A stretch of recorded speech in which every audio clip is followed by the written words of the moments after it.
Hello, my dear students. I welcome you all to the Rekha Classes YouTube channel. From today onwards, we are going to start accountancy series for UP board students.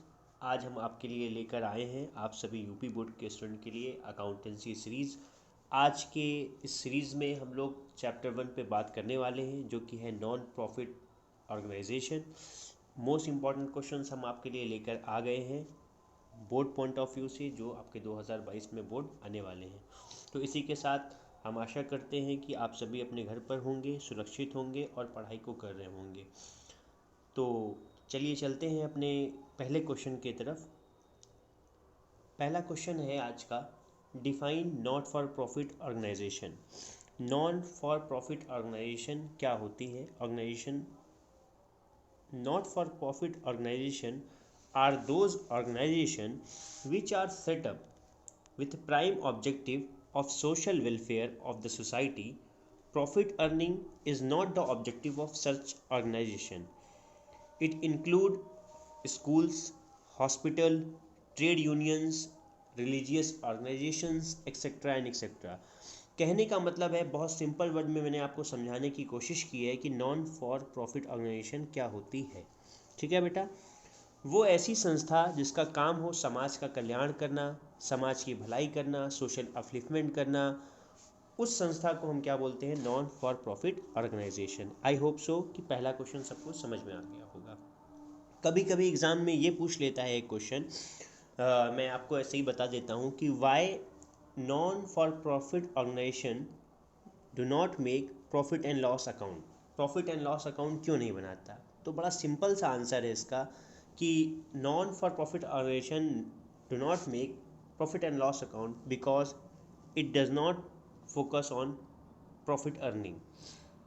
दूसरे question की ओर चलते हैं हम लोग. दूसरा question हमारा कह रहा है, what do you mean by life membership fees. Life membership fees से आप क्या समझते हैं? Life member fees paid up in the lump sum to become a life member of a non for profit organisation.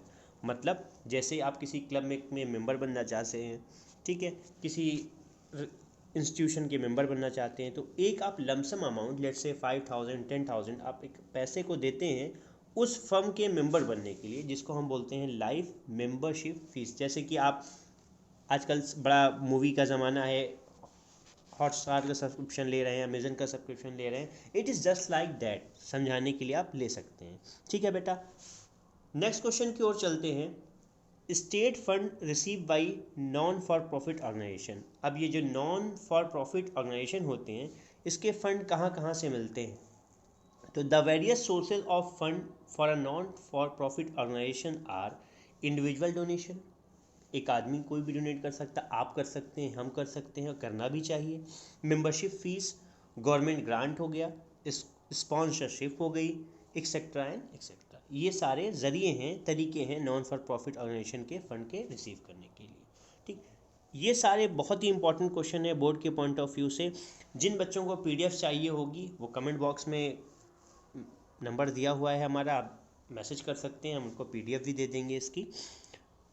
चौथा question बड़ा important है exam के point of view से. लॉन्ग क्वेश्चन में ये पूछा जा सकता है 5 मार्क्स में आपका, कि what do you understand by या distinguish between income and expenditure account and profit and loss account. Income and expenditure और प्रॉफिट एंड लॉस से आपके डिफरेंस में क्या समझते हैं? तो मैंने बहुत सिंपल वे में इसको समझाने की कोशिश की है.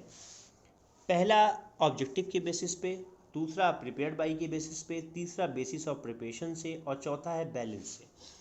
चलिए पहला देखते हैं इनकम एंड एक्सपेंडिचर को. सबसे पहली चीज़ हम आपको बता दें, आपका इनकम एंड एक्सपेंडिचर अकाउंट जो होता है बेटा, वो नॉमिनल नेचर का होता है. तो सर अगर नॉमिनल नेचर का होता है तो इसके पीछे सर लॉ क्या लगेगा? नॉमिनल नेचर का, तो debit all expenses and losses, credit on income and gain. सारे खर्चे को हम डेबिट कर देते हैं और सारे फायदे को हम क्रेडिट कर देते हैं. अब चलते हैं objective. This account is prepare to certain excess of income over expenditure और excess of expenditure over income. इसका मेन मकसद होता है कि excess of income over expenditure या तो excess of expenditure over income को फाइंड आउट करना. ठीक है. दूसरा है प्रिपेयर्ड बाय. ठीक है, तो कौन बनाता है इसे? तो this account is prepared by not for profit organisation whose main of the team is rendered service। तीसरा है बेटा basis of preparation। इसका प्रिपरेशन क्या होता है? This account is prepared mainly on the basis of revenue income and revenue expenditure. अगर कभी कभी एग्जाम में पूछ लेता है कि व्हाट इज रेवेन्यू एक्सपेंडिचर और what is revenue capital expenditure, तो बेटा रेवेन्यू मीन्स बार बार और कैपिटल मीन्स ड्यूरेशन जो लॉन्ग टाइम हो। जैसे खर्चे हैं रेकरिंग नेचर के जो है बेसिक नेसेसिटीज़ के रेवेन्यू है, फ्रिज खरीदी आपने या कहीं प्लांट एंड मशीनरी खरीद ली तो वो क्या होगा आपका लॉन्ग टर्म का होगा। चौथा पॉइंट है बेटा balance. The balance of this account represent surplus और डेफिसिट। सरप्लस का मतलब होता है बेटा प्रॉफिट और डेफिसिट का मतलब होता है लॉस। ठीक है, तो आई hope so income and expenditure आपको समझ में आ गया होगा डिस्टिंग्विश में। अब चलते हैं प्रॉफिट एंड लॉस की तरफ। प्रॉफिट एंड लॉस को भी मैंने हेल्प से समझाने की कोशिश की है। ऑब्जेक्टिव की अगर हम बात करें तो प्रॉफिट एंड लॉस का जो मेन ऑब्जेक्टिव होता है वो नेट प्रॉफिट पता करना होता है और नेट लॉस पता करना होता है। दूसरा, this account is prepare by trading concern whose main objective is to earn profit. वही चीज़ है इसमें भी। बेसिस क्या होता है बेटा इसका? This account is prepare on the basis of trial balance and other information. Trial balance और अदर इन्फॉर्मेशन के हिसाब से मदद से ये बनता है। और इसका बैलेंस क्या होता है बेटा? नेट प्रॉफिट आएगा या तो नेट लॉस आता है। तो आई होप सो कि लॉन्ग क्वेश्चन में ये क्वेश्चन आपको समझ में आ गया होगा। ऐसे क्वेश्चन श्योरली आपके एग्जाम में जो है ज़्यादातर 5 मार्क्स के पूछे जाते हैं और मैं ये सारे सिलेक्टेड क्वेश्चंस लेके आया हूँ। अगर आप ये क्वेश्चंस पढ़ लेते हैं तो आपको definitely you are going to score good marks 90+। Last question discuss करते हैं हम इसका। State the difference between income and expenditure account and receipt and payment account. अब रिसिप्ट और पेमेंट और इनकम एंड एक्सपेंडिचर की हम बात कर रहे हैं। अभी हमने बात कर चुके हैं ऊपर एक्सपेंडिचर की, फिर से देखते हैं। रिसिप्ट एंड पेमेंट क्या होता है बेटा? It is classified cash transaction showing receipt payment under the different head of. Receipt and payment क्या होता है? रिसिप्ट साइड वो चीज़ें रिकॉर्ड होती है जो चीज़ें आ रही है, जो फ़ायदा आपके पास आ रहा है वो रिसिप्ट साइड रिकॉर्ड होगा। सब्सक्रिप्शन आ रहा है, एंट्रेंस फीस आ रही है, हॉल रेंट आ रहा है, डोनेशन आ रहा है, वगैरह वगैरह। पेमेंट साइड क्या रिकॉर्ड होगा आपका? सैलरी हो गई, रेंट हो गया, डिफेंस बॉन्ड हो गया, प्रिंटिंग एंड स्टेशनरी हो गई, प्राइज अवॉर्डेड हो गया, और भी चीज़ें इसके साइड रिकॉर्ड होती है। Debit side of the account record receipt. Debit side क्या रिकॉर्ड करता है? इसका रिसिप्ट करता है। और credit side payment.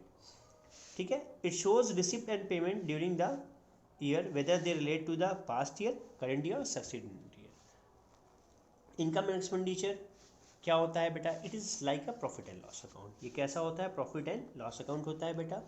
Debit side इसके हम एक्सपेंसेस को करते हैं और क्रेडिट साइड हम इसके गेन को करते हैं। It shows income and expenditure of current year alone. ठीक है, इनकम एंड एक्सपेंडिचर जो है ये करंट ईयर का जो है आपका इनकम एक्सपेंडिचर दिखाता है। ये थे आपके मोस्ट इंपॉर्टेंट 5 क्वेश्चन बोर्ड के पॉइंट ऑफ व्यू से। इसके अलावा कुछ और क्वेश्चंस मैंने सिलेक्ट किए हुए हैं आपके लिए, जैसे कि एक्स्ट्रा क्वेश्चन आप इसको ले सकते हैं। ये भी कभी कभी एग्जाम में पूछ सकता है कि how would a not for profit organisation deal with the following item.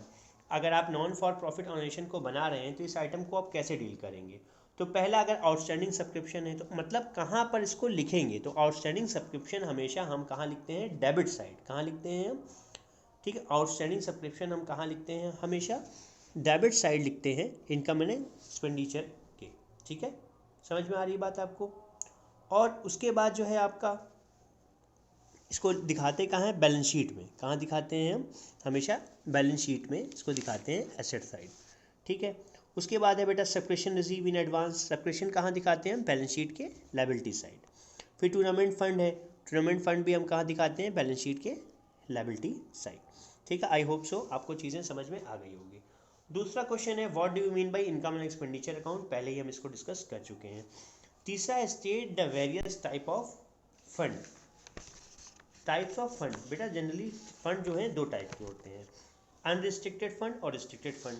और रिस्ट्रिक्टेड फंड 5 तरीके के होते हैं: endowment fund, annuity fund, loan fund, fix asset fund और प्राइस फंड। ठीक है, अब चौथा क्वेश्चन पे अगर हम चलें अपने, तो चौथा क्वेश्चन कह रहा है, इसको हम जनरल डिस्कस कर रहे हैं, अगर किसी को नोट्स चाहिए होगा तो वो नोट्स मुझसे ले सकता है। What do you mean by endowment fund. Endowment fund sir क्या होता है? तो it is a fund arising from a bequest और gift the income of which is devoted for a specific purpose. ये एक ऐसा फंड जो कोई गिफ्ट दे दे, आपको ग्रांट दे दे, ठीक है, और इसका इस्तेमाल जो है हम स्पेशल पर्पस के लिए करते हैं, ठीक है। आई होप सो कि आपको समझ में आ गया होगा। और कैपिटल फंड क्या होता है बेटा? कैपिटल फंड वो फंड होता है जो आप एसेट्स को खरीदने के लिए आप फर्म जो है मैनेज करती है, उसे हम कैपिटल फंड बोलते हैं। ब्रीफली डिस्कस हमने इसको नोट्स में किया हुआ है। सो आई होप सो कि जो भी क्वेश्चंस हमने आपके साथ डिस्कस किए, आई होप सो कि सारे क्वेश्चंस आपको समझ में आ गए होंगे।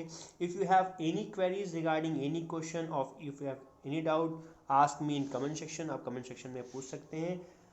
Thanks for watching this video and like and subscribe करना ना भूलें और शेयर करना, ठीक है। पढ़ते रहें अच्छे से, work hard, stay positive. Thank you so much.